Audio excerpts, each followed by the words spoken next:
आम्ही इथे सगळे जमलो आहोत. आमच्या ऑर्गनायझेशनचं नाव आहे पुणे ॲनिमल लिबरेशन आणि आम्ही फक्त लोकांना अवेअर करत आहोत की आपण दूध जे पितो आणि जे बीफ असतं त्याच्यामध्ये काय लिंक जोडलेली आहे, की हे दोन इंडस्ट्रीज कनेक्टेड कशा आहेत.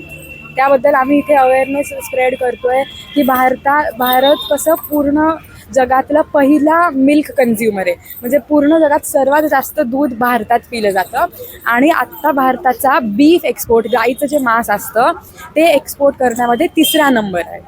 कारण ह्या दोन इंडस्ट्रीज हातात हात घालून चालतात, ह्या दोन इंडस्ट्रीज एकत्र चालतात आणि आम्ही याबद्दल लोकांना सांगायचा प्रयत्न करतो. पण फक्त म्हणतो की आपल्याला गाईच्या दुधाची गरज असते कॅल्शियम वगैरेसाठी, पण खरं तर तसं नाही. आपण कुठले पण मोठे न्यूट्रिशन किंवा सायंटिफिक ऑर्गनायझेशन त्यांनी सांगितलं आपल्याला गाईच्या दुधाची गरज नाही आहे, जसं कुठल्याही दुसऱ्या प्रजातीचं दूध पिण्याची गरज नाही आहे.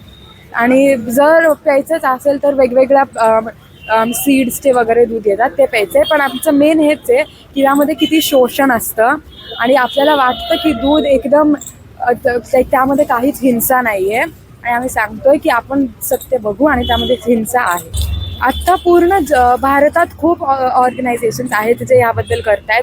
आमचा हा पुणे ॲनिमल लिबरेशन म्हणून एक ग्रुप आहे. इथे 60-70 लोक आहेत. आम्ही 10-20 जण जमलो आहोत आणि आम्ही याबद्दल करतोय. सगळ्याच प्राण्यांसाठी आम्ही करतो आणि आजचा आमचा ह्यावरती फोकस आहे. जे डेअरी इंडस्ट्री आहे, दुधाची इंडस्ट्री आणि बीफ इंडस्ट्री हे लिंक्ड आहेत. गाई जेव्हा म्हाताऱ्या होतात किंवा जेव्हा गाईला नर बछडा म्हणजे मुलगा होतो, वासरू जेव्हा मुलगा होतो तेव्हा ते वासरू आणि म्हातारी झालेली गाय, म्हातारी झालेली म्हैस हे सगळे जातात, बीफ बनतात आणि त्याच्यामध्येच आपला 3रा नंबर आला आहे. आम्ही लोकांना हेच सांगतोय कारण खूप लोकांना चुकीचं वाटतं की कोणाची हत्या होणं वगैरे चुकीचं वाटतं. आम्ही सांगतोय की आपण जेव्हा दूध पितो त्यामध्ये पण पुढे जाऊन किंवा आपण त्या हत्येमध्ये आपला पण थोडासा हात असतो.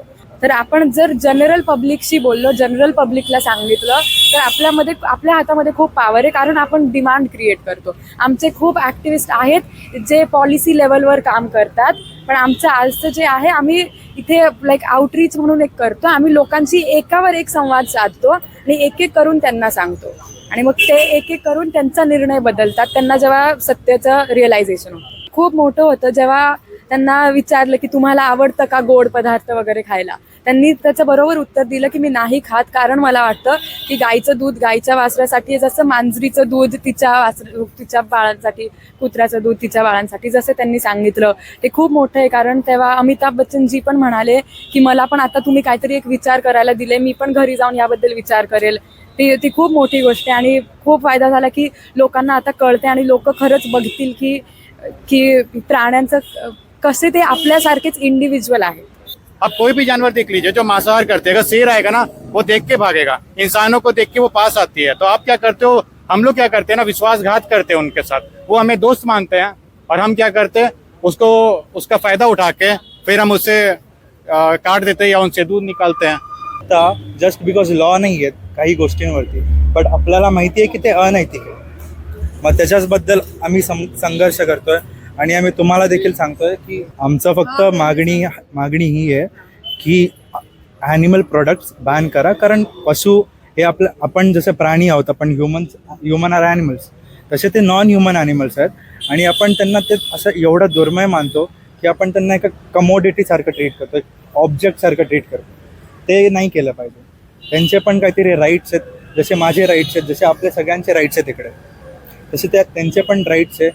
त्यांच्यासोबत जे होतंय ते अत्यंत हिनियस ॲक्ट आहे, एकदम चुकीचं होतं. आपल्यामध्ये आणि प्राण्यांमध्ये एकच बेसिक फरक आहे, ते म्हणजे आपल्यामध्ये चेतना आहे आणि त्यांच्यामध्ये चेतना तेवढी नाही आहे. आपली चेतना विकसित झालेली आहे आणि आपल्याला चांगला आणि वाईट याच्यातला फरक कळतो. तर आपल्याला माहिती आहे की आपल्या हा पदार्थ खाण्यामुळे जर एका जिवंत प्राण्याला, आपल्यासारख्या सेंटिएंट बिंगला त्रास होणार आहे, तर आपण ते थांबवण्याचं चॉईस आपल्याकडे आहे. त्यामुळे आपण ते थांबवलं पाहिजे. जेव्हा अग्नीचा शोध लागला त्यावेळेस आपण अन्न शिजवून खाऊ लागलो, तर आपण आता दोन्ही पदार्थ शिजवून खाऊ शकतो, जसं की प्राणी पण आणि वनस्पती पण. पण आपल्याकडे चॉईस आहे की आपण वनस्पती खाऊ शकतो. माझ्याकडे बटाटा आहे तर मी प्राणी का कापावा. आमचं म्हणणं आहे की तुम्ही चॉईस करा की तुम्ही बटाटा खा.